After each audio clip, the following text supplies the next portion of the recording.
Greetings, friends.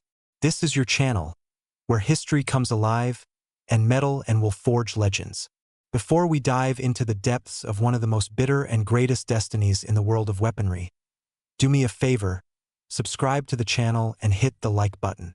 This will help us continue to dig up the most forbidden, the most captivating stories for you. And at the end, there's a main question for you. Your opinion will decide what the next video will be about. So let's go. Brew some tea, get comfortable. This story is not for the faint of heart. Today, we are not just talking about steel. We are talking about fate. About a genius who was ahead of his time but lost the cruelest battle, the battle with the time allotted to him by fate. We are talking about Alexey Ivanovich Sudayev, a man who could have forever changed the name of the world's most recognizable assault rifle. But he didn't, and here's why. He lived only 33 years. 33. Think about it. At that age, many are still finding their way. Yet he had already carved his name into the history of world weaponry in a way that others who lived to old age never managed. He died a week before his 34th birthday, struck down by a cruel illness in a hospital room that more closely resembled a design bureau. Blueprints, diagrams, calculations until his last breath. But let's take it in order. Let's bring this story to life, fill it with the context of the era, the blood of war, and the coldness of metal. Part 1. The Birth of a Master. From Locksmith to Genius. August 23, 1912. The Empire. The city of Alatar. A boy named Alyosha is born into the family of a postal worker. Nothing foretells that his hands, which from the age of 17 would know the coarseness of metal and machinery, would create a weapon of victory. Work as a locksmith, then as a technician on the railway, this is the school of life, the school of understanding how things really work. Not in theories, but in harsh realities. Then service in the railway troops. It was there, among rifles and mechanisms, that the spark ignited. An interest in weapons, not as a killer, but as the highest form of engineering thought, on which a soldier's life at the front depends. But to create, you need knowledge. And here comes the first fork in the road. Gorky Industrial Institute, and then entry into the Holy of Holies, the forge of Soviet gunsmith minds, the Dzerzhinsky Artillery Academy of the Red Army. Imagine the atmosphere of the late 1930s. The country is on the brink of a monstrous war. Future creators of death and salvation sit in the classrooms. And among them, Sudayev stands out like a diamond. His talent is so brilliant that in 1940, the People's Commissar of Defense himself awards him the highest scholarship for exceptionally distinguished students. His diploma project is none other than an automatic pistol for the TT cartridge. Even then, he thought in terms of reliability, simplicity, and efficiency. Graduation, the rank of military engineer 3rd class, and straight to the small arms research proving ground. His mind is already boiling with ideas. And even his first major work, an anti-aircraft mount that went into production at the start of the war, was just a warm-up. The real challenge lay ahead. Part 2. The Era of Daddy and the Search for a Successor. Now, let's take a historical pause. The year is 1942. The Siege of Leningrad, the Stalingrad meat grinder. The main weapon of the Red Army infantry is the legendary PPSH, Daddy. 6 million units during the war. Simple, reliable, fearsome like a hammer. But every hammer has a downside. The PPSH was heavy, over 5 kilograms without ammunition. Bulky. Its drum magazine was finicky. And its high rate of fire, 700 to 1,000 rounds per minute, was more of a drawback in conditions of ammunition shortage and the need for accuracy. It was difficult for tank crews, scouts, sappers, and artillerymen to handle. They needed a different tool. Compact, light, economical. And the command announces a competition. At stake, the fate of millions of soldiers and, perhaps, the outcome of individual battles. And here Sudayev enters the arena. Not the renowned Degtyaryov, not the eminent Korovin. A young engineer only 30 years old.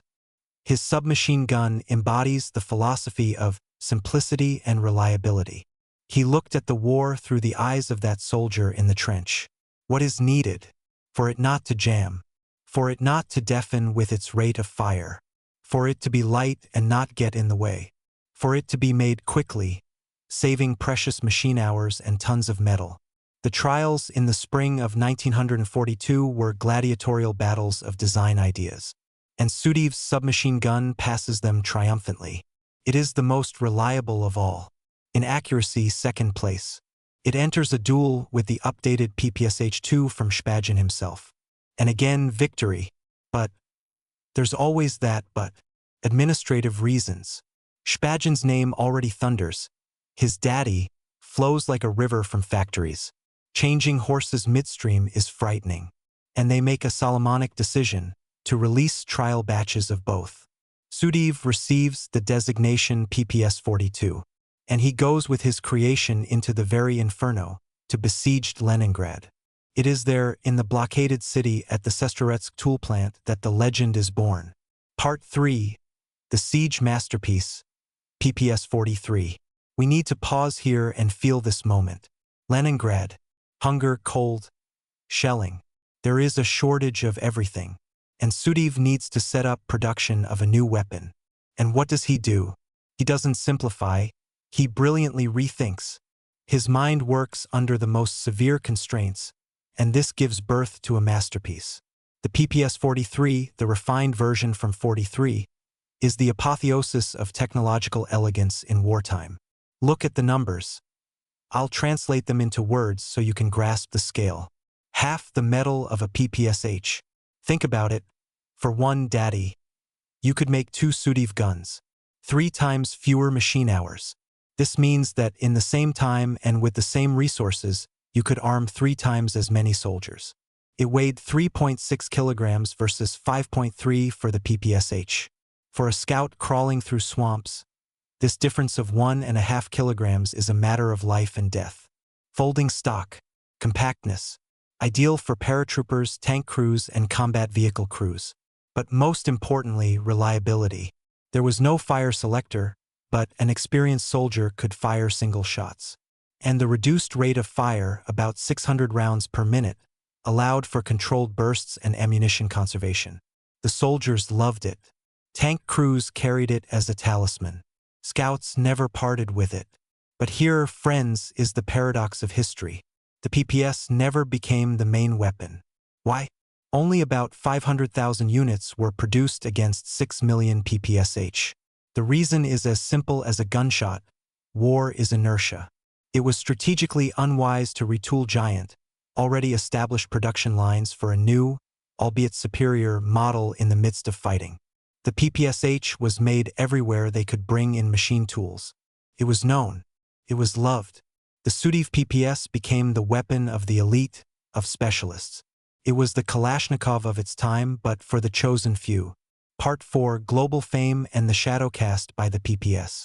This is where it gets really interesting. After the war, the world recognized the genius of this simple design. And the PPS began to roam the planet like a true wanderer. Finland. Already in 44, before the war's end, they began making their own copy for the 9x19mm Parabellum cartridge. Called the M/44, the irony of fate. A former adversary adopts the weapon of a Soviet designer. Germany. Yes, you heard right. Through a Spanish copy, the DUX-53, made by a Finnish engineer, the PPS reached West Germany. And from 1953 to 1959, it was in service with the West German Border Guard. Imagine, just 8 years after the fall of the Reich, Germans were guarding their borders with Soviet weapons, albeit in an adapted form. That is the highest recognition. Poland, China, North Korea all produced their versions. In Poland, it remained in service until the early 80s. Isn't that recognition? But for Alexey Ivanovich, this was already a stage he had passed. His mind raced forward. To the future. Part 5. The Great What If. The assault rifle that could have changed everything. And now we approach the most tragic and most crucial point of our story. The war showed that a new class of weapon was needed. Not a submachine gun for close combat, not a rifle for long range. A universal assault rifle for a new, intermediate cartridge. And here, Sudayev was the first. As early as May 1944, while the war still raged, he presented his AS-44 assault rifle for testing. The first assault rifle in the USSR for the .43 cartridge. Once again, he is ahead of his time. The design is a hymn to manufacturability. Stamping, a thick-walled barrel for accuracy and endurance. It passes proving ground tests, and in the spring and summer of '45, its fourth model undergoes troop trials. In Germany, in the newly conquered country, the reviews are enthusiastic. There are notes, of course, it needs a slight weight reduction. And Sudayev is already working on it. He has reserves, he has ideas. And then fate intervenes. Fate, so generous with talent, turned out to be stingy with time. He is struck by a severe illness. Contemporaries recalled, the hospital room was piled high with blueprints. He worked, gasping for breath until the very end. But his strength ran out. August 17, 1946. Alexey Ivanovich Sudayev was gone. Work on the AS-44 stopped. And the command announces a new round of trials. A new competition. And into this competition comes a sergeant, also a talented self-taught man, Mikhail Kalashnikov, with his AK-46 prototype. And we all know how it ended. The birth of the AK-47, the most mass-produced assault rifle in history. But here is the question that haunts us. What if Sudayev had survived? If he had refined his as? Historians and gunsmiths unanimously say, he had every chance. His assault rifle was more technological, simpler. And most importantly, Kalashnikov himself acknowledged Sudayev's enormous influence. A quote worth remembering. Being a naturally very gifted man and already experienced in design, Sudayev generously shared his knowledge with me. I remember his words as if it were yesterday. Do everything simply. Don't chase unnecessary originality. These words became a creed for Kalashnikov as well. Sudayev's solutions for increasing reliability and protection from dirt migrated into the AK. So Sudayev's spirit, his engineering philosophy, lives on in every Kalashnikov rifle in the world. He did not create the main assault rifle of the century, but he created its DNA. So who was Alexey Sudayev? A forgotten genius?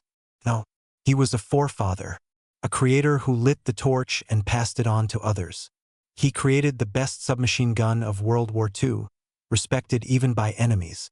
He created the first Soviet assault rifle and charted the path. He died at 33, like many geniuses, having done enough for 3 lifetimes. His story is one about the importance of every second, about how talent, multiplied by hard work and love for one's craft, can leave a mark on eternity, even if life itself is granted catastrophically little. He did not become an icon like Kalashnikov, but for those who know, his name is spoken with the same reverence. And now a question for you, friends.